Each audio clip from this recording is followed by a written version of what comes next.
Hey guys, it's Jessica, and on my last video I did say this was going to be a double upload video, so this is the second one, just because I felt bad that I hadn't uploaded in almost a week or a week. So yeah, this video is going to be about a Phalaenopsis, just because I feel like I've been talking about catasetums in all my videos, and I definitely don't want to bore you guys with catasetum talk. And if you guys do want me to talk about like a certain orchid or topic, you can just leave like a comment like in the description, and I'll try to do that if I know what I'm talking about, because I just don't want to talk about things I don't know. But yeah, let's get started. So first let me introduce this sad orchid. It's so sad. It has leathery leaves, and it looks like it's gonna die. I mean it's not brown or anything, but it's not getting hydrated. So let me give you a little bit of history with this orchid, this Phalaenopsis. This is a no ID Phalaenopsis I got from IKEA on maybe April or something of this year, and it's a white phal with a fuchsia lip, and it has like spots all over the orchid, the flower. And I had never had like an orchid with like a spotted orchid, so I definitely wanted one.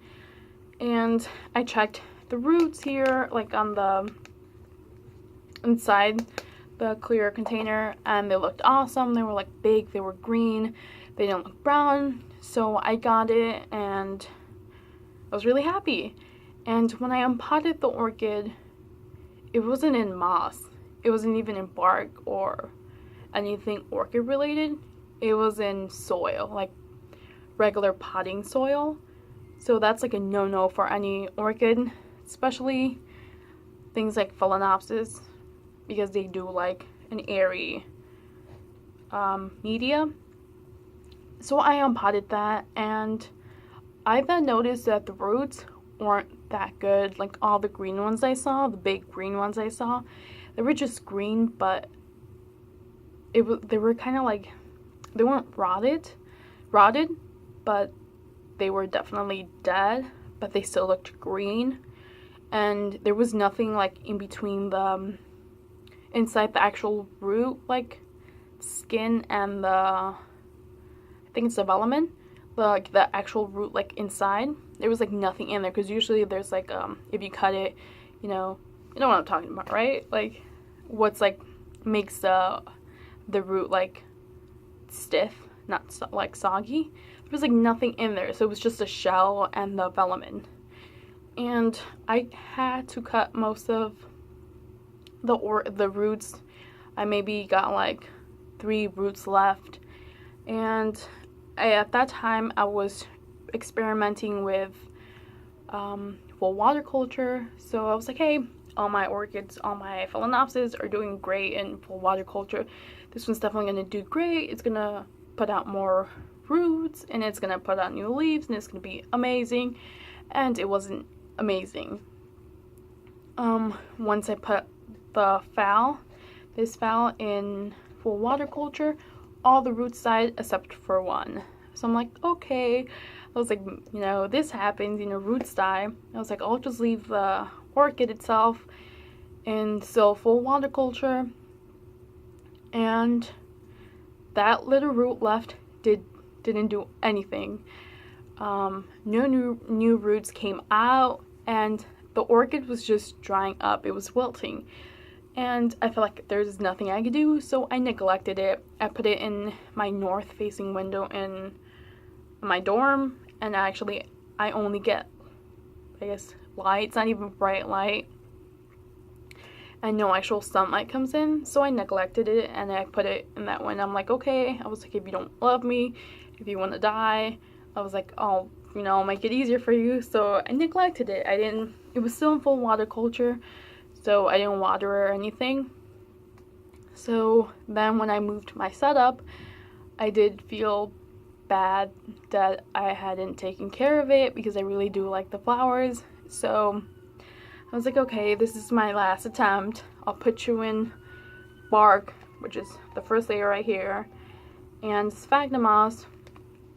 It's like, if you want to live, you'll do something. If not, then you will meet your destiny. So it maybe had like weak in sphagnum moss, and the sphagnum moss is moist. It's not wet, it's just moist. And that's when I noticed a little root popping up right here. Oh, you guys can't see. There you go. There's that root popped up. I'm like, oh my god, you're loving me. So I got really excited. And then like maybe a couple of days later or the next day, I saw a little leaf poking out. And here is a leaf. So I'm like, oh my god, it's finally doing something. It's not dying on me. And it's growing another root in between, yeah, in between these two leaves right here. You probably can't see it, but you can just see it the slightest right here. It's probably still too small to see. It's growing another root, and maybe it's growing root inside, which I can't see. So this is what this phal is doing. I definitely did set it back, and IKEA really didn't help because they did have it in soil, and this phal might not flower for me until maybe a couple of years at least. The new leaves will definitely be smaller than these because these are pretty, I mean, when they're firm, not leathery, they are pretty like average sized leaves. And this new leaf might be, maybe we're lucky, half of the size of the old leaves. So it's gonna take a while for this orchid to get to where it was, but I'm happy to know that I didn't kill this orchid. And this just shows you that Phalaenopsis are resilient and they won't die on you. So if you're like a newbie and like me, you can definitely use this to try out like new techniques you want to try, like maybe full water culture or semi-hydro or something. You can definitely try it on this orchid, and you can experiment with the orchid, and it will still eventually love you back like this one did. So I'm excited. This one has a bright future ahead of it, especially because it's right underneath one of the lights, so it definitely has a bright future ahead of it. I will keep these, the sphagnum moss, moist. It still does have its old root that it had. You can kind of see it here, but it's gonna eventually die. This is the old, right by my finger right here. That's the old root it had.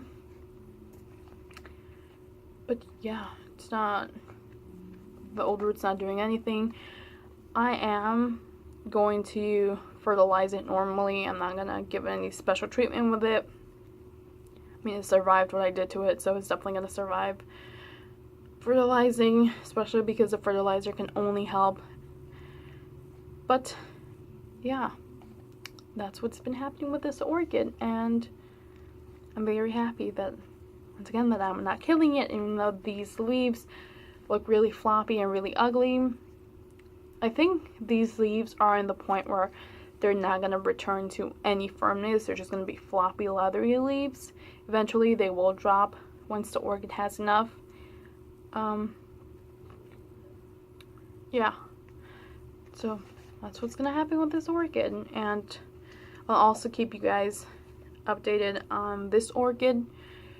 And if you guys do want to check out my last video or today's first video I did, because this is the second video for today, I will link it up here. I think that's, yeah, no, here. I think this side right here. I'll link it right here.